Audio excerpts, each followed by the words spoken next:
નમસ્તે મિત્રો, સ્વાગત છે તમારું સ્વાસ્થ્ય જાણકારી ચેનલમાં. મિત્રો, આજનો વિડીયો ખૂબ જ ઇન્ટરેસ્ટિંગ છે.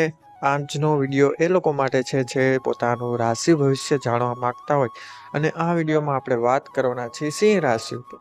સિંહ રાશિનું સમગ્ર વર્ષ કેવું રહેશે, અને આપણે પાછલા વિડીયોમાં મકર રાશિ વિશે જાણ્યું, તો આ વિડીયોમાં સિંહ રાશિના સમગ્ર વર્ષમાં શું ઉતાર ચઢાવ આવવાના છે, કયા ફાયદા થવાના છે, વિદ્યાર્થીઓ માટે કેવું રહેશે, લગ્ન માટે શું મુહૂર્ત છે કે નહીં, તે બધા જ વિશે આપણે આ વિડીયોમાં માહિતી સંપૂર્ણપણે મેળવીશું. તો સિંહ રાશિના લોકોને એક જ વિનંતી કે કૃપા કરીને વિડીયોના અંત સુધી બન્યા રહેજો, અને કોમેન્ટ બોક્સમાં એકવાર હર હર મહાદેવ અવશ્ય લખજો. મિત્રો, શરૂઆત કરીએ આપણા વિડીયોની. વધુ વાર નહીં લગાડીએ. મિત્રો, સિંહ રાશિના જાતકો કુદરતી રીતે શક્તિશાળી, હિંમતવાન અને સ્વભાવે દયાળુ હોય છે. તેમની પાસે મજબૂત નેતૃત્વ ક્ષમતા હોય છે, એટલે કે તેઓ કોઈ પણ જગ્યાએ સારું એવું લીડરતા બતાવી શકે છે. મિત્રો, સૂર્યના પ્રભાવથી ચમકતા તે લોકો, જે લોકોની સિંહ રાશિ છે, તેઓ આત્મવિશ્વાસુ, સર્જનાત્મક અને ખૂબ જ મહત્વાકાંક્ષી પોતાના જીવનમાં હોય છે. આ વર્ષની વાર્ષિક જન્માક્ષર એવું સૂચવે છે કે મિત્રો, 2026 સિંહ રાશિના જાતકો માટે ઘણું બધું શીખવાનું, શક્તિ અને સફળતાનું વર્ષ રહેવાનું છે. તેમને ઘણી બધી જગ્યાએ સફળતા પ્રાપ્ત થવાની છે. આ ઉપરાંત મિત્રો, 2026ની વાર્ષિક જન્માક્ષર મુજબ 2026માં વ્યક્તિગત જીવન કેટલાક વ્યવહારો વિચારસરણી તરફ ઝુકાવશે. એટલે કે પર્સનલ લાઈફમાં થોડા ઉતાર ચઢાવ આવી શકે છે, અને થોડુંક વિચાર કક્ષ કરવા તમને મજબૂર કરી શકે છે. ઉપરાંત સંબંધોમાં ભાવનાત્મક ઉતાર ચઢાવ શક્ય બની શકે છે, એટલે કે પરિવારજનોમાં નાની મોટી અનબન થઈ શકે છે. પરિણીત લોકો મિત્રો, શરૂઆતમાં તેમના જીવન સાથીથી દૂરી અનુભવી શકે છે, એટલે કે તમારે કામને લગતું બહારગામ જવાનું થઈ શકે છે. વાતચીતનો અભાવ અનુભવી શકે છે, અને બાહ્ય દબાણ કેટલાક તણાવનું કારણ પણ બની શકે છે. વધુ પડતું કામનું પ્રેશરની અહીં મિત્રો હું વાત કરી રહ્યો છું. પરંતુ મિત્રો, જૂન પછી ગુરુના ગોચર ધીમે ધીમે તે વસ્તુમાં સકારાત્મકતા લાવશે, અને વર્ષના અંત સુધીમાં સંબંધો વધુ ગાઢ અને વધુ સમજણ ભરેલા થઈ જશે, અને પહેલા જેવા જ તમારા સ્નેહજનો વચ્ચે તમારો સંબંધ બની જશે. મિત્રો, સિંગલ લોકો અથવા સંબંધોમાં રહેલા લોકો માટે આ વર્ષ ખૂબ પ્રોત્સાહક રહેશે નહીં. તેમના જીવનમાં કોઈ ખાસો ફેરફાર લગ્ન બાબતે અથવા તો પ્રેમ બાબતે રહેશે નહીં. નવા સંબંધોમાં વાત કરીએ તો મિત્રો, નવા સંબંધોમાં ગૂંચવણોનો સામનો કરવો પડી શકે છે, અને ભાવનાત્મક અસ્થિરતા ચાલુ રહી શકે છે. એટલે કે કોક વાર સારું ફીલ થવું, ખરાબ ફીલ થવું વગેરે જેવી ભાવનાત્મક અસ્થિરતા, માનસિક સંતુલન થોડું બગડી શકે છે. ઓક્ટોબર પછી વસ્તુઓમાં સુધારો થશે, અને ખુશી રોમેન્ટિક જીવનમાં પાછી આવી જશે. નૂતન વર્ષ 2082ના રાશિફળ મુજબ આ વર્ષ સિંહ રાશિના જાતકો માટે તેમના કામમાં તો સૌથી ઉત્તમ રહેવાનું છે. આર્થિક રીતે ઘણા બધા લાભ થવાના છે.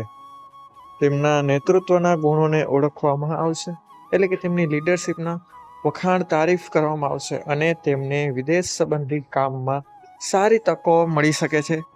નોકરીમાં પ્રમોશન પણ મળી શકે છે. જ્યારે કેટલાક પડકારો ચોક્કસપણે ઊભા થશે, પછી તે કામ બાબતે પણ હોઈ શકે છે અને પરિવાર બાબતે પણ હોઈ શકે છે, પરંતુ આ તકો તેમની કુશળતાને અવશ્યપણે નિખારશે. તેમના કામની પ્રસિદ્ધિ થશે. વર્ષની શરૂઆતમાં ઉદ્યોગપતિઓને કેટલીક નાણાકીય મુશ્કેલીઓનો સામનો કરવો પડી શકે છે. એટલે કે ઉદ્યોગપતિઓને વર્ષના શરૂઆતમાં થોડી ઘણી ખોટ પડી શકે છે, નફામાં થોડું ઓછું થઈ શકે છે.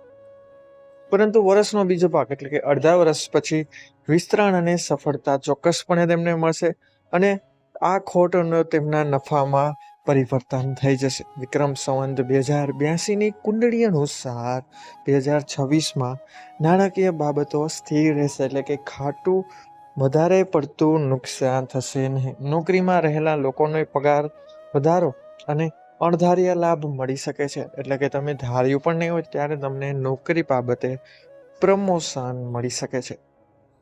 ઉદ્યોગપતિઓ માટે વર્ષનો બીજો ભાગ ખૂબ જ સારો રહેશે.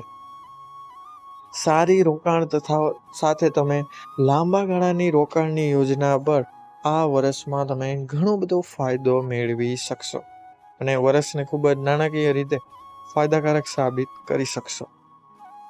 હવે મિત્રો, પારિવારિક જીવનની વાત કરીએ તો ખૂબ જ સંતુલિત અને સહાયક રહેશે. તમને નાના મોટા કામમાં તમારા પરિવારજનો તરફથી સાથ મળતો રહેશે.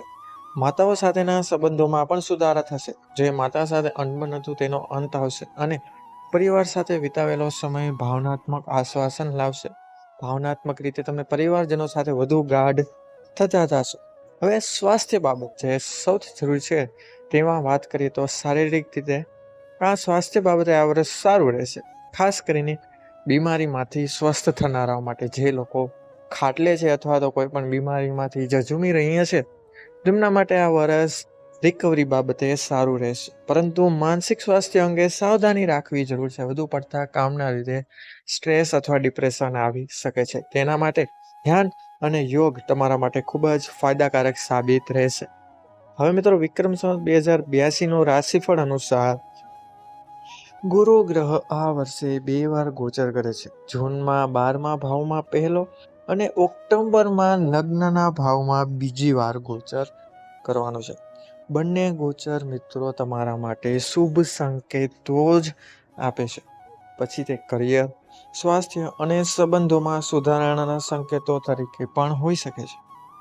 હવે મિત્રો, વાત કરીએ કે શનિ 8મા ભાવમાં રહેશે, જે સંપત્તિ વૃદ્ધિ અને તમારા માનસિક આંતરિક પરિવર્તનમાં મદદ કરવામાં તમને ખૂબ જ સારો એવો કામ આપશે. ત્યારબાદ રાહુ મિત્રો 7મા ભાવમાં રહેશે, જે લગ્ન જીવનમાં થોડી મૂંઝવણ પેદા કરી શકે છે. થોડું સાવચેતીથી તથા વાતચીત પરિસ્થિતિને નિયંત્રણમાં રાખવામાં આવે તો તમારે આગળ જતા બહુ ઝાઝો પ્રોબ્લેમ થશે નહીં. હવે આ જ રીતે આમ સિંહ રાશિ માટે મિત્રો વિક્રમ સંવત સ્વવિકાસ એટલે કે માનસિક રીતે વિકાસ, અનુભવ અને સફળતાથી ભરેલું વર્ષ રહેશે. હવે મિત્રો, આગળ જે આપણે અમુક સમસ્યા આવવાની છે તેના ઉપાય વિશે વાત કરીએ તો જ્યારે પણ તમે તમારા જીવનસાથીને મળવા જાઓ અથવા તેમની સાથે બહાર સમય પસાર કરવા એટલે કે ટાઈમ સ્પેન્ડ કરવા જાઓ, ડેટ પર જાઓ, ત્યારે આ એક વસ્તુ યાદ રાખજો, હંમેશા તમારી સાથે એક નાનું પીળું કપડું લઈને જવાનું છે. પછી તે રૂમાલની સાઈઝનું હોય તો પણ ચાલશે. તેનાથી મિત્રો તમને તેમાં સારો એવો ફાયદો મળશે અને બંને વચ્ચે સંબંધો ગાઢ થતા જશે. તો મિત્રો, આ હતી સંપૂર્ણ સિંહ રાશિ વિશેની માહિતી કે તેમના માટે આ સમગ્ર વર્ષ, નવું વર્ષ કેવું રહેશે અને કઈ કઈ તકલીફો આવશે અને તેનો ઈલાજ શું હશે અને કઈ કઈ બાબતોમાં તેમને સારો એવો ફાયદો થશે. તો મિત્રો, જો આ વિડીયો પસંદ આવ્યો તો વિડીયોને લાઈક કરજો. સિંહ રાશિવાળાને આ વિડીયો અવશ્યપણે શેર કરજો તથા આવા જ વાસ્તુશાસ્ત્રને લગતી માહિતી મેળવવા અમારી ચેનલને સબસ્ક્રાઇબ કરતા રહો તથા બેલ આઇકન બટનને અવશ્ય દબાવો, જેથી અમારા નવા વિડીયોનું નોટિફિકેશન સૌથી પહેલાં તમને મળી રહે. તો મિત્રો, મળીશું હવે આવા જ નવા વિડીયો સાથે, નવી જાણકારી સાથે, નવી માહિતી સાથે.